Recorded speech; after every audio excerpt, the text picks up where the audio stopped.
Good morning guys, good morning everyone.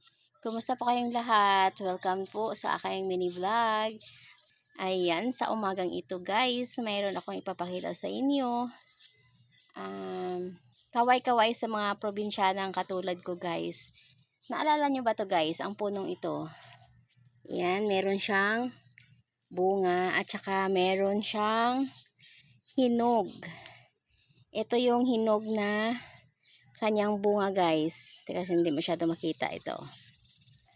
Sino nakakilala nito? Kinakain po ang bungang ito guys. Ito ang halaman na kung tawagin dito sa amin ay tino-tino. Tingnan natin yung bunga niya guys.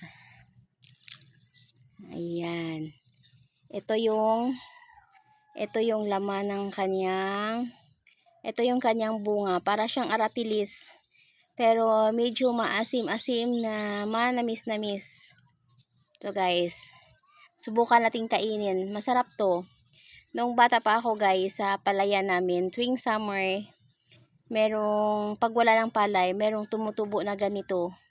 Nangunguha kami guys, tsaka kinakain namin. O, tikman natin guys.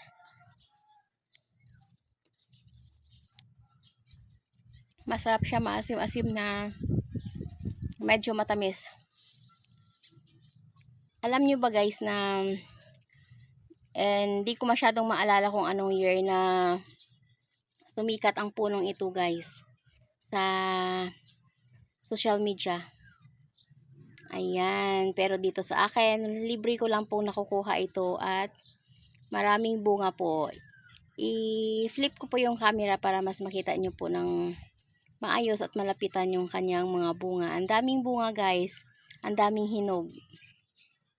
Ayan, dalawang puno to siya guys, mababa lang. Ayan oh, tingnan nyo, ang dami-daming bunga guys oh. Ayan. Ayan siya oh.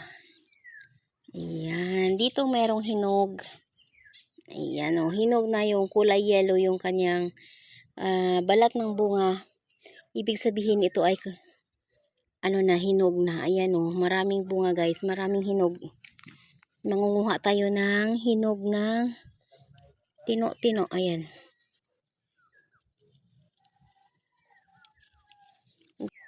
Ayan. Daming hinog pala.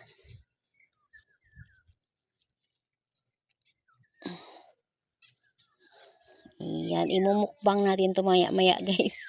Masarap to sausaw sa asin. Ayan.